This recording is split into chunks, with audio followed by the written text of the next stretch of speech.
I'm Roman Yossi of the Nashville Predators. I'm Dante Fabro of the Nashville Predators. This is Philip Forsberg of the Nashville Predators. I'm Colton Sissons of the Nashville Predators. I'm Eustace Aros of the Nashville Predators. You're listening to the Renegades of Puck with Crazy Charlie. Welcome to the Bunker. Welcome to the Renegades of Puck podcast. I'm your host and captain, Crazy Charlie Saunier. And before we get started with the No Half Step in Hockey coverage, first, let me direct your attention to our home website, renegadesofpuck.com. Once you go to renegadesofpuck.com, you'll learn everything you need to know about the show and what you're good and educated about the show.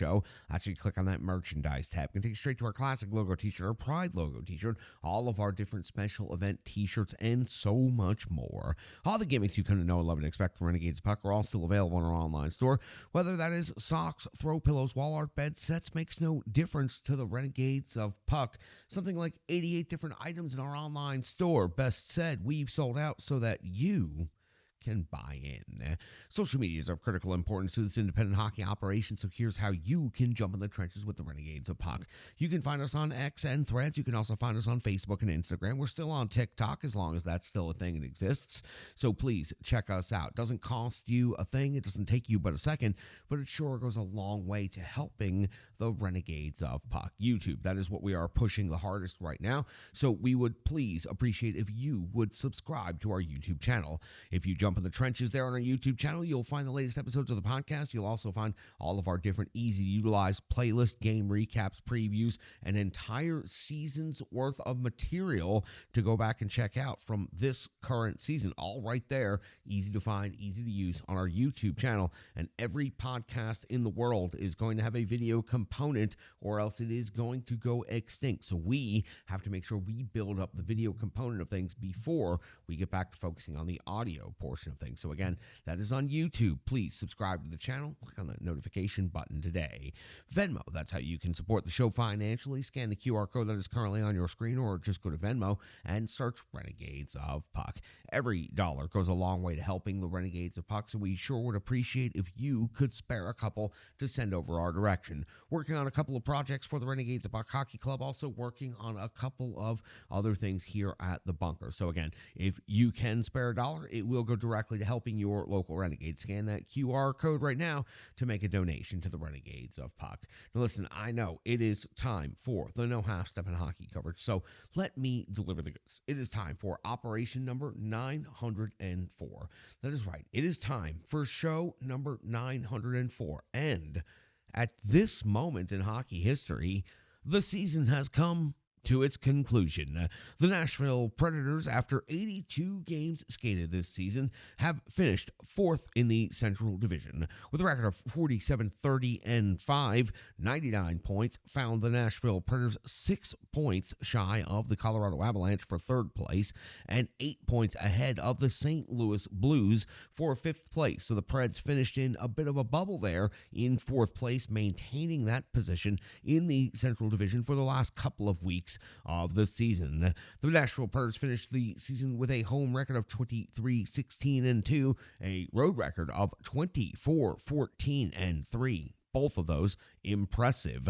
Goals for on the season, 269, equaling the Nashville Predators' all-time total. So the Nashville Predators' best offensive season by goals, tied at the tops of that, 248 goals against on the season. The near updated final standings, a couple of teams still have one game to go in the year, but that's not going to make a difference for the Dallas Stars, who have one game left. They are going to go on to win the division. They currently have 111 points. They've already clinched the division. The Winnipeg Jets are in second place with 106 points. They have 2 games remaining on the season. The Colorado Avalanche with 105 points. Those two teams will face off against each other in the first round of the playoffs, the Jets and the Avalanche. Still to be determined who will have home ice advantage. Then you'll find the Nashville Predators in fourth place, 99 points on the season. They are finished. The St. Louis Blues in fifth place at 91. Minnesota's at 87. Arizona has 75. And the Chicago Blackhawks still have 2 games left on the season, but they only have 51 points to show for this season at this moment in time. For the Nashville Predators, the wild card is the key race. Wild card number 1 for the Preds has now been secured with 99 points. The Vegas Golden Knights could surpass the Nashville Predators But if the Vegas Golden Knights win out with their 2 final games and surpass the Predators in points, they would actually also surpass the LA Kings, displacing them from 3rd in the Pacific, giving them the same number of points as the Nashville Predators, but the Predators would get wild card 1 by tiebreaker. The easiest way to say it is the Predators have secured wild card 1. Now, who will they face in the first round? Likely the Vancouver Canucks, but there is still some very limited, small percentage drama to play out with the Pacific Division final race and standings. So when it comes to the Nashville Predators, likely they'll face off against the Vancouver Canucks in the first round in a best-of-7 series, finishing in wild card 1 and finishing in 4th place in the Central Division. The Predators on the regular season, their NHL rankings and statistics: in goals for Andrew Brunette in his first season took the Nashville Predators offense, which no one has ever described as exciting, not in the franchise's entire history, and made them much more interesting and exciting. 3.24 goals per game this season, 10th best overall in the NHL. That's right, the Nashville Predators have a top 10 offense in the National Hockey League. In goals against, Preds gave up 3.02 per game this season. It was 14th overall in the league. In the shots for category, 32.2, 8th overall. That's really bumped up in the last couple of weeks of the season. Shots against, 30.6. That's 22nd overall. In the power play, they ended up finishing with a 16th overall rated power play, 21.6 conversion rate, 58 out of 269 opportunities. The penalty kill struggled all season long and finished in the bottom third of the league at the 22nd overall. Kill rate 76.9%, 57 total power play goals against. Now remember, these will shift just a little bit as a number of teams still have 1 game and just a couple of teams still have 2 games left on the season at this moment in time. We'll get those final rankings when we do the playoff preview show coming up in just a couple of days. The final regular season statistics for the Nashville Predators, and I wanted to point out 3 Nashville Predators won the Ugly Lunch Bucket Award. The Lunch Pail Award is always something that's been described. It's been described in a bunch of different ways by a bunch of different franchises, but all throughout history, you've always taken a step at the end of the season and honored every player who has skated in every single game of the season. It's Iron Man hockey. You don't see it nearly as much these days as you did in previous generations. Philip Forsberg, Roman Josi, and Ryan O'Reilly all skated in all 82 games this season. Gus Nyquist was a healthy scratch the next to last game of the season, ends up with 81 games skated. Wish he could have gotten that 82nd game in, but the healthy scratch must have been necessary. Sissons also gets 81 games skated on the season. So this is the first time I can remember in quite some time 3 Nashville Predators making it to all the way through the season, playing all 82 games. And for Philip Forsberg, that is a remarkable accomplishment because he has always had difficulty and consistency with his health, usually being the reason he hasn't been able to set franchise records and have seasons like he's had this year. So again, Forsberg, Josi, and O'Reilly, 82 games played this season for the Nashville Predators. Now, let's talk about the main event statistics. Philip Forsberg finished the season with 48 goals. That's a franchise record. 46 assists to that, 94 points overall. So that consistency in health, consistency in offense, Philip Forsberg typically well over goals number of assists. So 48-46, very balanced, 94, 2 points shy of the all-time franchise record. The captain, Roman Josi, really turned things on as the season went along. Slow start, still finishes 23 goals. That led all NHL defensemen. 62 assists, 85 points on the year. Nyquist, a great free agent signing. One of the best in the NHL this season if you go by points for his new team. 23 goals, 52 assists is a career high there. 75 points, also a career high for Gus Nyquist. Ryan O'Reilly, also another big-time free agency signing for the Predators team, pays off for 26 goals and 43 assists for 69 points in his first season. And 69 points on this Nashville Predators team is up there amongst some of the top seasons all time. Now, that starts to look a lot different after 94, 85, 75 this season, but in previous seasons, 69, that was pretty high mark for this Nashville Predators team. Tommy Novak, 18 15 goals, 27 assists for 45 points on the season. Luke Evangelista, 16 and 23 for 39, and just started really finding his game. Also skated in 80 games this season. That's an impressive mark for the young Luke Evangelista. The more experience he gets, the better he is going to be. Sissons at 15 goals and 20 assists for 35 points this season. McDonough, 3 goals, 29 assists, 32 points overall. Sherwood, 10 and 17 for 27 points. Cole Smith, 9 goals, 14 assists, 23 points. Also skated in 80 games on the season. In net this season, the Nashville Predators had a pretty solid tandem. UC Saros certainly had his ups and downs and roller coaster ride at moments, but finishes overall 35, 24, and 5, a .906 save percentage, a 2.86 goals against average, and 3 shutouts on the season. Quite good, actually, here with these numbers at the end of the season. His goals against was north of 3 for significant portions of the season. His save percentage was below 9 at points in time. So for UC Saros, this is a good final stat line, and he is the type of goaltender that can do more than just steal a game in a playoff series. He can steal an entire series. Has he done that yet in his career? No, but he can. Lankinen, backup goaltender, certainly brought some qualifications and some credentials to the backup spot this season. 11-6-0. That is impressive stuff considering some of the games and some of the rinks and some of the road situations he was thrown into. A .908 save percentage, 2.82 goals against average, and 1 shutout came against the Florida Panthers down in South Florida. So impressive stuff by the Predators netminders this season. Again, to finish out the segment, the Predators, after 82 games skated this season, finished with a record of 47-30-5, 99 points. They qualify in the wild card 1 spot for the playoffs, and they finish 4th overall in the Central Division. And their offense finishes 10th overall in the NHL. For a rookie head coach, Andrew Brunette, you have to anticipate those are the types of things that lead to a Jack Adams type of nomination or being a finalist. I would love to see him win the award, but he's going up against some tough competition there in Vancouver, and there are also some other stories out there. But the Nashville Predators, Andrew Brunette, as a rookie head coach, certainly one of the most impressive storylines in the NHL. And Barry Trotz and the roster that he put together, it is undeniable when you look and see that Nyquist finished with career-high 75 points and 3rd overall in team in scoring. O'Reilly added 69 points to this team. That was the 2 big free agent signings at forward, and both of them finish in the top 4 in scoring. And Nyquist has a career year here with the Nashville Predators, and they end up helping Philip Forsberg as first-line mates set a franchise record with 48 goals this season. So Barry Trotz, Andrew Brunette, and all the players, they all really deserve a lot of credit. The expectations were limited and light for this season. Nobody expected them to punch through that glass and make it all the way up to 4th in the Central Division and qualify for a playoff spot, and honestly look quite good against really good competition at certain times in the season. When the Predators are rolling all 4 lines, they're getting the good goaltending and they're playing solid defense. They can roll with any team in the NHL. There's no doubt about that. They could be a spoiler in the Western Conference bracket.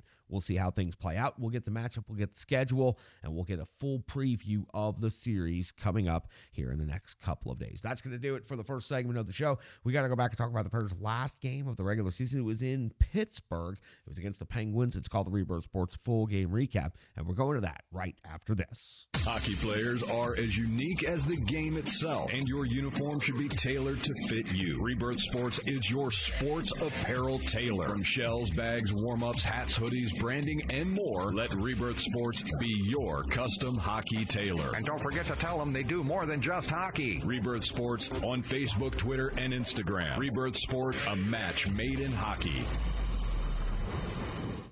Yeah, it's now time for the Rebirth Sports Full Game Recap. We go all the way back to April 15th, the year 2024, when the Nashville Predators were in Pittsburgh to take on the Penguins and close out the regular season schedule. Head coach Andrew Brunette deploys his line combinations and defensive pairings in the following way: Forsberg, O'Reilly, and Nyquist, Zucker, Sissons, and Jankowski, Beauvillier, Novak, Evangelista, Smith, McCarron, and Sherwood make up your 4th line. McDonough and Yossi, Luzon and Fabro, Stastny and Shannon your defensive pairings, and UC Saros gets the start in net. We're a minute and 22 seconds into this game, and it's UC Saros coming with a save on Russ. It's the first shot on goal goal of the game at the 2:15 mark of the first period. Nedeljkovic coming with a save on Colton Sissons. That's the first shot on goal for the Nashville Predators. At 3:10, Nedeljkovic follows up with a save on Evangelista's backhand. The 4:43 mark of the first period now. UC Saros comes with a save on Carlson, plus the follow-up by Russ at the 5:20 mark of the first period. We find our first special teams scenario as Shen puts the puck over the glass, getting a 2-minute penalty for delay of game. It would appear that Bunting scores his 20th goal right here on the power play with some net front jam, but that net front jam ends up being challenged for interference. The goal is overturned and taken off the board. 57 seconds of the power play is put back on the board, and it is the Penguins going back to work. Sidney Crosby wastes almost no time cashing back in on that power play, his 42nd goal of the season. UC Saros stopped the initial shot. The puck leaks through, and as it's just inches from the goal line, Sidney Crosby dives from behind the net and then gets to the puck before anybody else can. His 42nd of the season cashes on the power play for the Pens. Pittsburgh leads 1-0 here in the first period. At the 7:33 mark of the first period, Saros coming with a save on Eller. At 8:18 of the first period, it's Saros coming with a save on O'Connor. 10:25, just past the halfway point of the first period. Nedeljkovic comes up with a save on Cole Smith's backhand. At the 11:44 mark of the first period, Saros comes with a glove save on Carlson. 12:49, Nedeljkovic a save on Luzon's long shot. And then 13:50 of the first, it's Carlson, his 11th goal of the season. A long, heavy shot eludes UC Saros and finds its way into the back of the net. The Pittsburgh Penguins lead 2-0. At the 14:21 mark of the first period, Sissons is off to the box, 2 minutes for tripping. Saros comes up with a save on Carlson, and then Letang appears to have cashed in on this Penguins power play. A long shot with Eller setting the screen, but this again is challenged due to goaltender interference, and it is again overturned, and the goal is taken off of the board. Put 1 second back on that Penguins power play and listen to that crowd boo. 18:52 now of the first period. Saros coming with a save on Rust, plus the follow-up by Sidney Crosby. We hit the end of the first period where it should be 4-0 in favor of the Penguins. It's 2-0, and the Penguins are out shooting the Nashville Predators 20-5. We go into the second period onto the clean sheet. We find ourselves at 2:23 of the period in our first action when Nedeljkovic comes up with a save on Philip Forsberg. At 3:05 of the second period, Nedeljkovic comes up with a save on Beauvillier. 4:03 of the second, Nedeljkovic comes with a save on McDonough. The Nashville Predators coming out pressing here at the beginning of the second period. At the 4:30 mark of the second, UC Saros comes with a save on Smith off of the rush. At the 5:17 mark of the second period now, UC Saros comes with a save on Rust and his hard drive to the net. 6:08 mark of the period, Nedeljkovic back to work, coming with a save on Luke Evangelista's wrist shot. At 7:24 of the second period, the Nashville Predators are going to break through on the scoreboard. It's Nyquist and his 23rd goal of the season. It comes via some rebound jam there in the hard areas, getting the Predators on the board with their first goal. Pittsburgh, though, still leads overall 2-1. And less than a minute later, at 8:21 of the second period, Smith is going to reinstall that 2-goal lead for the Pittsburgh Penguins with his 13th goal of the season. The captain, Roman Josi, blocked a shot, seemed to be injured. He would leave, but come back relatively quickly, so stunned, not injured, would be the better word. That left a little bit of room out there, and everybody was concerned about the captain at this moment in time. Smith takes advantage of that brief pause in the action to pounce. 13th goal of the season gives the Pens a 3-1 lead at their home rink. Just past the halfway point of this game now at 11:14 of the second period, it's Nedeljkovic coming up with a save on Josi. So Josi went out at 8:21 of the second, back in there on his regular shift by 11:14, so didn't miss much time at all. At 13:36 of the second period, Jankowski and Pierre-Olivier off to the box, 2 minutes for roughing. They had a hell of a wrestling match out there on the ice. This leads to a 4-on-4 scenario. No scoring during this situation. We return to 5-on-5 play, and at 16:43 of the second period, Nedeljkovic comes up with a save on Philip Forsberg. At 17:36 of the second period, Forsberg would get his revenge on Nedeljkovic, though, by beating him with a wrist shot from the circle for his 48th goal of the season. That makes this game now much more interesting, as the Penguins only have a 1-goal lead. 3-2 as we're getting in the waning moments of the second period. 18:06 into the second period. Now Zucker is off to the box. 2 minutes for hooking. Saros comes up with a save on Malkin, and then Saros comes up with a save on Rust. And we hit the end of the second period. So the Nashville Predators able to reverse the momentum from the first period, gain some momentum in the second period, and make this a one-goal game going into the third period. Let's flip the sheet over and find out how things are going to go. We're 27 seconds into this here third period on the clean sheet of ice, and it's Nedeljkovic coming in with a save on Rust. And 1:44 of the third period, Saros coming up with a save on Raquel at the 2:42 mark of the third period. It's Bemstrom getting his 8th goal of the season. It was a weak side one-timer, and it beat UC Saros clean. The Penguins back with a 2-goal lead now, leading 4-2 early in this here third period.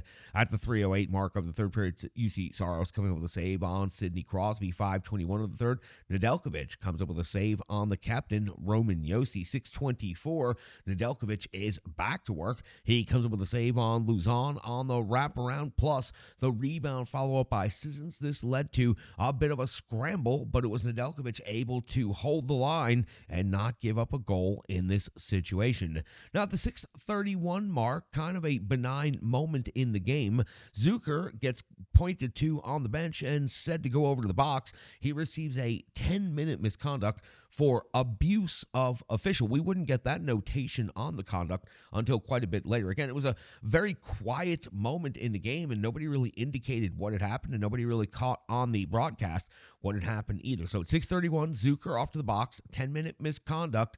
That does not affect the manpower on the ice, so we'll remain at 5-on-5 hockey. At 7:09 of the third period, though, Smith is off to the box. 2 minutes for hooking, putting the Penguins on a power play. The Predators' penalty kill would be outstanding, giving up 0 shots on goal against. At the 9:25 mark of the third period, it's Beauvillier off to the box. 2 minutes for tripping. UC Saros would come up with a save on Crosby, and then Saros would also come up with an incredible save on Letang, sliding across to the back post. UC Saros made a couple of really strong saves in this game. This might have been his strongest overall. We're at the 13:53 mark now of the third period, back to 5-on-5 hockey, and it is Nedeljkovic coming up with a save on Jankowski, and the game itself is starting to slow down pace-wise as the Nashville Predators realizing they're just mere minutes from the end of the regular season. So at 15:58 of the third, we do have one piece of business left to take care of, and that is Luzon getting a hit on Ricard Raquel. That is the NHL record-breaking hit for most hits in a single season. So congratulations to Jeremy Luzon. He needed 8 coming into the game. He ends up setting the record. Talk about that more here in a little bit. At the 19:33 mark of the third period, I told you things slowed down a little bit. Nedeljkovic comes up with a save on Beauvillier, and that is going to be the Nashville Predators' final shot on goal for the regular season. Beauvillier stopped by Nedeljkovic. Pittsburgh scores 4 in this game. The Nashville Predators score 2. Those 2 goals also help the team equal its all-time season total in goals scored, which means the best offensive season in franchise history. The Pittsburgh Penguins win this game 4-2. They do outshoot the Nashville Predators. I forgot to write down the shot count, but don't worry, it'll appear somewhere up here, and it'll be correct. I'll look that up, and I'll put it on here. So the Nashville Predators lose to the Pittsburgh Penguins 4-2. It was interesting. It was a 1-goal game in the third period for a minute, but for the Nashville Predators, they did not have nearly as much to play for as Pittsburgh Penguins. Pittsburgh Penguins playoff life on the line in this one, and frankly, the Nashville Predators probably shouldn't have even started UC Saros in this game, and seeing Roman Josi block a shot and leave the ice injured ever so briefly was a panic-inducing moment in itself. But for the Nashville Predators, Phil Forsberg goes and gets 1 more goal. The team scores 2 to get to that record. Luzon gets the hits record, and the regular season comes to its logical conclusion. The Preds finish in 4th place in the Central Division. They'll await their playoff matchup. That's going to do it for the Rebirth Sports full game recap. That's it for the regular season, but we've still got more to go right here on the Renegades of Puck podcast. Hello, hello, hello. I'm Tracy, owner-operator of Strong Style Fitness. And that's me and my training assistant, Rizzo. And we are here to bring you fitness that meets you where you are by offering circuit classes, bar-inspired classes, Tabata workouts, boot camps, guided stretching, and more, all taught by a certified personal trainer, me. To learn more, go to our website, strongstylefit.com. Subscribe on YouTube at Strong Style Fitness. Follow on social media at Strong Style Fit. But most importantly, let's get you moving. It doesn't matter if it's your first workout or you've been doing it for years. Strong Style Fitness has the workout that meets you on your journey and helps you along the path to a happier, healthier life. I understand where you've been, what you were going through, and where you were going, and I want to take you there. We'll see you on the mat. Mwah. Welcome back in. It is time for some analysis. That was the Rebirth Sports full game recap. The Nashville Predators finish out the regular season, dropping that game in Pittsburgh to the Penguins 4-2. It could have been so much worse than that. Let's get into it. Let's not spend a whole lot of time for it because the season's over in the Nashville Predators, and the show has a playoff series to get ready for. UC Saros got the start, took the loss, goes 34 out of 38, gives up 4 goals against. Also had 2 goals taken off the board for goaltender interference. 2 successful challenges by the Nashville Predators, both happening in the first period. What a wild first period that was in Pittsburgh. The question I asked is, should UC Saros have had the night off? Now, the only argument I can make for why he shouldn't have had the night off is because the Predators may have a full week before they play game 1. This is just a lot of rumor out there and speculation, but it looks like the Nashville Predators might have several days off before game 1 of the series can get started in Vancouver. So that would be the only reason that UC Saros would have gotten the start in this game. But if the schedule ends up being somewhat compressed and the Predators play before the end of this week and early on the weekend, then UC Saros probably should have sat that one out. He gave it an effort out there. No reason to even beat on that anymore. Forsberg does pick up a goal in this game, his 48th of the season. And for just a second, you thought he was going to go back-to-back hat tricks in back-to-back games and get to 50. He was not able to do so, but he does finish the season with 48, and he finishes with 94 points. So he sets a franchise record for goals. He falls 2 points shy of the franchise record for total points. Gus Nyquist comes back in the lineup after a healthy scratch and picks up a goal in this game for Nyquist, his 23rd of the season. Again, we just talked a lot about Nyquist during the first segment and what a quality free agent he was, and by number of points, one of the top signings in the entirety of all of the NHL this previous season. So Nyquist picks up a goal in that game, his 23rd. Ryan McDonagh, just steady out there. McDonagh now 32 points on the season after picking up 2 assists in this game against the Pittsburgh Penguins. And McDonagh's also out there picking up 25-52 in total time on ice in the last game of the season. His legs aren't tired at all. And here was what everybody was watching for, because the score really wasn't that important, and you could tell that the Predators are probably pretty secure in their playoff spot, and turned out they were just fine. Luzon in the third period ends up getting hits number 8 and then number 9 right there at the end. That 9th hit is the NHL regular season record, and it was like many of his hits this season, ran it down in the defensive zone, walled his player off, and took him off of his skates. It was good to see, great to see Luzon getting the record. Obviously, the Nashville Predators were working to make sure that he got that. Skated 21-17, not nearly the most of all of the defensemen out there. As a matter of fact, he was 3rd most in time on ice amongst the defensemen. So the Predators did let him go a little bit wild in the previous game to make sure he got within range of it. And then in this game, he was able to go out there and play a physical game against the Pittsburgh Penguins in a game where the Preds only had 26 total hits. Luzon had 9 of them, and the 9th one was the NHL record breaker all time. And to me, after covering so many seasons of this Nashville Predators team and watching Jordan Tutu and some of the other big heavy hitters over the years for this Nashville Predators team, don't forget about Greg Zanin and how many hits and block shots Greg Zanin used to get for this Preds team. So amongst all of those players, though, for all the years and all of the different hits that were put up, Luzon is the now NHL record holder for that category. Impressive stuff. Let's hear from our good friend Stripe Digital. Let's get to the box score and let's get on out of here. It's time to get ready for the playoffs. The digital environment can be quite intimidating, time-consuming, and cumbersome, especially with all those other areas that need attention at your business, and that's why Stripe Digital Solutions is here to help. I know, because that's exactly what Stripe Digital Solutions did for me and the Renegades of Puck. From designing my home website and helping me create my merchandise to special event posters, brand building, and social media management. But it's not just that, it's so much more. Stripe Digital Solutions has helped me every step of the way, from startup to full-time operation. Stripe Digital Solutions has been there to assist and advise every single step of the journey. In today's fast-paced world, the path to success is having a strong digital partner, and nobody is better in the trenches than Brandy and Stripe Digital Solutions. Get the solution before it's even a problem with Stripe Digital Solutions. Welcome back in. Box score. Good, cold, hard numbers. Let's run through it. Let's do it quick. Forsberg picks up a goal in this game. His 48th. Nyquist picks up a goal in this game. McDonough leads the team with 2 assists. O'Reilly chips in with 1 assist in this game. When it comes to the shots on goal category, 4 was the number, and it was by 3 different Nashville Predators players. Pavillier had 4 shots on goal. Sissons had 4 shots on goal. The captain, Romeo-Yossi, also had 4 shots on goal. When it comes to blocked shots, Romeo-Yossi had 5. One of them scared the living bejesus out of every Nashville Predators fan out there watching the broadcast. It caught Yossi in the arm, staggered and stunned him, sent him to the bench, but he was able to recover, come back in this game, and overall skate 26-11 in total time on ice. Led the Nashville Predators with 5 block shots in this game. Schenn had 4 blocked shots. When it comes to the physical component of things, you already know Luzon, the record breaker, 9 total hits. That 9th hit was the record-breaking hit for all time in a season hits. Sherwood helped out with 4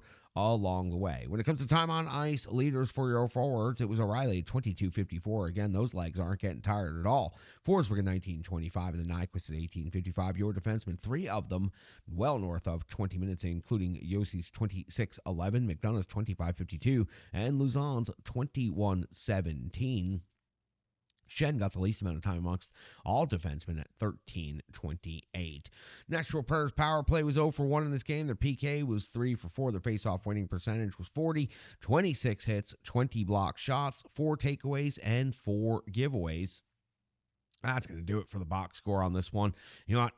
It's warm, it's dusty, and the season's come to its conclusion, but we've got so much more excitement to come for the Nashville Predators. What a season. We've chronicled it right here. We've summed it up. We'll come back with a full wrap-up summary of the season here in the next couple of days, as well as a round 1 preview and NHL playoff preview. We'll go ahead and talk about all of the different series. So that's going to do it. Go ahead, take a break for a couple of days. Allow your mind to drift and think about the possibilities as the Nashville Predators will be entering the Western Conference bracket, and there is a hell of a lot of significant competition amongst the 8 teams that have qualified, and 4 of them are going to be gone after this first round. So 4 very good teams are going to be gone after the first round. But start to imagine the possibilities of what this Nashville Predators team can accomplish when they get the goaltending they need from UC Saros, and they get the defense in front of UC Saros, and then Andrew Burnett is able to roll all 4 lines and get depth scoring. Just imagine the possibilities of what this Predators team can do if they play loose, play free, and do not play with a bunch of expectations and pressure on them. If this Nashville Predators team can put all those elements together, there is no doubt they can be a very, very difficult opponent for anyone in the Western Conference and maybe beyond. But that's going to be determined over the greatest tournament in all of sports. 2 months, 4 rounds, best of 7s all the way through. Nobody gets a cheap one when it comes to winning the Stanley Cup. You got to earn that damn thing. And the Nashville Predators did the first thing you have to do to get there. Punched a ticket, and now it's time for us to preview round 1 the NHL playoffs. Damn, it feels good to be back talking NHL playoffs here when it comes to the Nashville Predators. It's going to do it for Operation number 904. Operation 905 will be a playoff preview show. Make sure you are checking out your feeds for that coming up here probably about midweek, maybe after that. Just once the schedules are all released, we are going to jump right on that and get into the bunker and get an episode recorded. So appreciate each and every one of you. Thank you for another incredible season here of Renegades of Puck hockey coverage, and thank you so much for your support. We sure do appreciate it. I'm your host and captain, Crazy Charlie Saunier. Stick taps, love, and respect.